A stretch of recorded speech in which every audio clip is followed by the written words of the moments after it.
तो स्वागत है दोस्तों इस वीडियो में। तो हम आज इस वीडियो में डिस्कस करने वाले हैं कि बहुत सारे लोगों का जो क्वेश्चन रहता है कि स्टॉक मार्केट या म्यूचुअल फंड या एसआईपी, मतलब हमें इन्वेस्ट तो करना है बट हमारे पास नॉलेज नहीं है, बट हमें इन्वेस्ट करना है यहाँ पे। तो हमें स्टॉक मार्केट में इन्वेस्ट करना चाहिए या एसआईपी में इन्वेस्ट करना है, इक्वल टू म्यूचुअल फंड्स, दोनों एक ही है। सो हमें किस में इन्वेस्ट करना चाहिए, डायरेक्टली स्टॉक मार्केट में आना चाहिए या डायरेक्ट एसआईपी या म्यूचुअल फंड्स में हम इन्वेस्ट करें। तो हम आज इस वीडियो में ये डिस्कस करने वाले। तो पहले समझो आपके पास 20,000 रुपीज़ है, मान के चलिए 20,000 रुपीज़ है, आप इंटरेस्टेड हो, आपको थोड़ा सा मालूम है स्टॉक मार्केट के बारे में और एसआईपी के बारे में, ये दोनों ऐसा होता है। बट आपको ये भी मालूम है कि एसआईपी में मिलता है थोड़ा फार, बट स्टॉक मार्केट पे बहुत मिलता है। हाँ, बट आपके पास अभी टाइम नहीं है, मतलब आप अभी काम वगैरह जॉब वगैरह कर रहे हो, बट आपको सीखने के लिए उतना टाइम है। हाँ, आप जब सीख रहे हो तो स्टॉक मार्केट ठीक है, बट आप सीख रहे हो या मतलब उसको जानने की कोशिश कर रहे हो, बट अभी भी आपको पैसा को इन्वेस्ट करने। तो हम आज तो ये देखते हैं। तो आपके पास भी 20,000 रुपीज़ है, आप स्टॉक मार्केट में आएंगे। तो ये स्टॉक मार्केट है, पहले स्टॉक मार्केट के बारे में बात करते हैं कि आप जब स्टॉक मार्केट में आओगे अपने 20,000 लेके, तो यहाँ पे कोई गारंटी नहीं है कि आप 20,000 के 25 लेके जाएंगे, 26 लेके जाएंगे। हाँ, बट आपने सीखा होगा, आपने जाना होगा, तो आप 20 के 1 लाख रुपीज़ भी लेके जा सकते हैं। Is a true reality. But उसके लिए कुछ पेशेंस चाहिए, उसके लिए स्किल्स चाहिए, आपको नॉलेज होना चाहिए प्राइजेशन का। बहुत सारी ऐसी चीज़ें होती है जिसके लिए आपको पहले सीखना पड़ता है। आप टाइम दे सकते हो तो स्टॉक मार्केट में, बिकॉज स्टॉक मार्केट एक ऐसा है, वहाँ पे वॉलेटिलिटी रहती है। मतलब आप, ये मार्केट ऐसा है कि ये ऊपर जाएगा नीचे आएगा, यहाँ पे कोई कंटिन्यूसली अप नहीं रहता, यहाँ पे डाउनफॉल आता रहता है, पिंग जाता रहता है। बट आपको वो कैप्चर करना आना चाहिए, आपको वो समझना चाहिए मार्केट, आपको वो स्किल आनी चाहिए, आपको समझना चाहिए कि मार्केट वर्क कैसे करता है, मार्केट एक्चुअली बिहेवियर कैसे करता है। ये आपको समझ आता है, आपके अंदर नॉलेज है, आप सीखने के लिए तैयार हो। आप अच्छे खासे 1-2-6 साल दे सकते हो, एक 2 साल दे सकते हो, 6 साल बोल रहा हूँ, सॉरी, 1-2 साल दे सकते हो, 6 महीने दे सकते हो, आई होप 2 साल दे सकते हो आप इस फील्ड को। तो होप इसमें इन्वेस्ट करो स्टॉक मार्केट में, बिकॉज यहाँ पे हाईली रिटर्न्स मिलता है। इक्विटी में पहले इक्विटी में जाओ, इक्विटी में इन्वेस्ट करो, स्टॉक्स परचेस करके रखो, स्टॉक में इन्वेस्ट करो। तो ये 20,000 आप यहाँ पे आके कर सकते हो। तो सेकंड थिंग है ये एस आई पीज़ वाला मुद्दा। हम एस आई पी से भी डिस्कस करते हैं कि एस आई पीज़ में इन्वेस्ट हमको करना चाहिए या नहीं करना चाहिए एस आई पी में। तो देखिए, ये एस आई पी क्या रहती है, एक सादी सिंपल तरीके से मैं आपको बताता हूँ। एस आई पी का सिस्टमेटिक इन्वेस्टमेंट प्लान रहता है। समझो आप अपने बचत गढ़ या हमारे इधर बचत गढ़ बोलते हैं, जो समझो एक बैंक है, बैंक में आप हर रोज़ 100 रुपीज़ दे रहे हो। आपका समझो बिजनेस है, दुकान है, आप जॉब करो, कुछ भी करें, आप समझो 100 रुपीज़ अपने बैंक में डाल रहे हो हर रोज़। महीने के कितने हुए? 3,000 रुपये।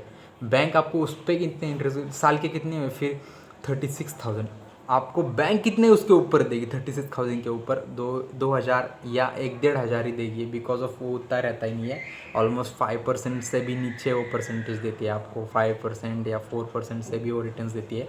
तो आपके 36 के अब अप्रॉक्स 38 भी नहीं, 36,500 इतने होते हैं, इससे ज़्यादा नहीं होते। तो मतलब रिटर्न्स की बात करें तो इतने होते हैं मतलब।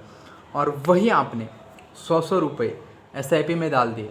समझो 100 रुपये आप एस आई पी में डाल रहे हो, आपने समझो एस आई पी की यूनिट वैल्यू रहती है, मतलब एन वी रहती है, नेट एसेट वैल्यू। समझो आप एस आई पी में हर महीने 100 रुपये इन्वेस्ट कर रहे हो और 10 रुपये को एक यूनिट है। यूनिट मतलब जो एक नेट एसेट वैल्यू, जो समझो स्टॉक्स जो सब, क्योंकि आपके पास तो नॉलेज रहता नहीं है। तो आप क्या करते हो, एस आई पी में आपका पैसा उस फंड मैनेजर के पास देते हो, एस आई पी वाले के पास देते हो। वो क्या करता है, वो पूरा पैसा लेता है। समझो मैंने 10 रुपये दिया, आपने 10 रुपये दिया, ऐसे बहुत सारे लोगों से वो पैसा लेता है। और वो जो अमाउंट इकट्ठी होती है, वो पहली बात एक स्टॉक मार्केट में डाइवर्सिफाई उसका पोर्टफोलियो रहता है। उसमें हम कैसे रहते हैं, हमारे पास नॉलेज रहता है, हम एक ही शेयर में पूरा पैसा डाल देते हैं, या कि हमको मालूम नहीं रहता उसमें। बट हम जिसके फंड मैनेजर के पास जाएंगे, मतलब जो भी हम एस आई पी लेंगे, वो क्या करता है, वो हम जैसे 4 से पैसे लेता है, और वो जो पैसा इकट्ठा होता है वो पैसा वो डाइवर्सिफाई पोर्टफोलियो में डाल देता है। मतलब देखिए, उसने स्टॉक्स में भी डाल दिए, उसने स्टॉक्स में भी डाल दिए, उसने ऑप्शंस में भी डाल दिए, उसने बहुत सारे गोल्ड में भी डाल दिए। वो ऐसे पैसा डाइवर्सिफाई करता है, बहुत सारे ऐसे प्लान्स में वो अपना पैसा इन्वेस्ट करता है। वहाँ से उसको बहुत सारा रिटर्न जनरेट होकर आता है। वो जनरेट होने के बाद वो उसको जिसके पास से पैसे आए थे, वो उनको उसमें से थोड़ा करके हर एक को बांट देते और अपने पास अपना प्रॉफिट रख देता है। समझो आपने 100 रुपये, ये हो गए म्यूचुअल फंड की बेसिक कंसेप्टिंग कि म्यूचुअल फंड्स है क्या, एस आई पी है क्या, एस आई पी कैसे चलती है। आपने पैसे दिए, वो आपके पास नॉलेज नहीं रहता है, आप उसमें पैसे इन्वेस्ट कर दिए सेमी या म्यूचुअल फंड्स में, वो अपने वो पैसे लेके स्टॉक मार्केट में या एनी अनदर ऐसे मार्केट में इन्वेस्ट करता है, वहाँ से रिटर्न जनरेट करता है, वो आपके रिटर्न्स देता है 10-12% तो आराम से देता है सालाना। और ऑन मार्केट बिहेवियर, मार्केट कैसा चलता है उस पर डिपेंड रहता है, ऐसा कोई नहीं कि गारंटीड ही देता है। हाँ, बट ये श्योर है आपने लॉन्ग टर्म के लिए डाल दे तो आपको 13% इंटरेस्ट कहीं नहीं है, मैं बोलता हूँ आपका ये रियलिटी है। आप जितना लॉन्ग टर्म इस SIP में सोचोगे, जितना लॉन्ग टर्म के लिए आप 3 साल 5 साल 8 साल 10 साल जितना लॉन्ग टर्म के लिए सोचोगे, उससे ज़्यादा इफेक्टिव है SIP। मतलब बहुत सारे ऐसे बेनिफिट्स है इस SIP के जो आप ले सकते हो, बट ये बहुत सारे हमारे मिडिल क्लास फैमिलीज़ को मालूम नहीं कि SIP है क्या। ये लगता है कि SIP स्टॉक मार्केट में इन्वेस्ट होता है, पैसे डूब जाएगा। तो ऐसा नहीं होता है भाई, रिस्क लेना ही पड़ता है लाइफ में। आपको आगे जाना रहता है, कहीं भी जाना रहता है, आगे जाने के लिए आपको रिस्क लेना ही पड़ता है। आप 15 साल पढ़ के 15,000 की नौकरी कर रहे हो और यहाँ पे आके रिस्क नहीं ले रहे हो, तो आप क्या कर रहे हो? मेरा मानना है सिंपल, ज़्यादा चलो मुद्दे पे आते हैं। तो समझो आपने 100 रुपये हर महीने इन्वेस्ट कर दिए, उसमें कि NV रहती है नेट एसेट वैल्यू, जो आप पैसे देते हो वो एक करके उसकी नेट एसेट वैल्यू निकलती है, वो फंड मैनेजर निकालता है कितना इन्वेस्ट देना है। समझो 10 रुपये की यूनिट है, आपने 100 रुपये हर महीने वहाँ पे इन्वेस्ट करो। 10 रुपये की यूनिट है, 100 रुपये कितने हो? 10 यूनिट आपने खरीद लिया 100 रुपये के।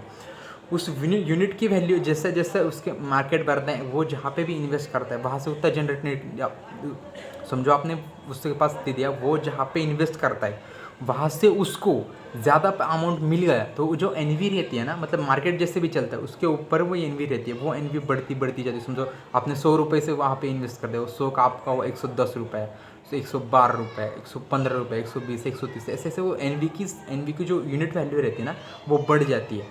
समझो 10 रुपये की जो यूनिट, 10 रुपये का जो यूनिट था ना, वो अभी 110 को, वो 20 को हो गया। मतलब आपकी जो इसकी वैल्यू थी ना, वो मतलब SIP की 100 रुपये की, वो 200 हो गई, मतलब पैसा डबल हो गया। बट इसके लिए टाइम लगता है। बेसिक ऑफ SIP आप जितना लॉन्ग टर्म के लिए रखेंगे, जितना मतलब समझो 5 साल के या 8 साल के ऊपर जितनी आप SIP रखेंगे, इसका बेनिफिट आपको ही मिलेगा। ये बहुत बड़ी इंपॉर्टेंट चीज़ है। यहाँ पे आपको पैसे लॉन्ग टर्म के लिए रखने पड़ते हैं। जितना आप लॉन्ग टर्म रखेंगे पैसे के लिए इस SIP में, तो आपको बेनिफिट्स रहेंगे।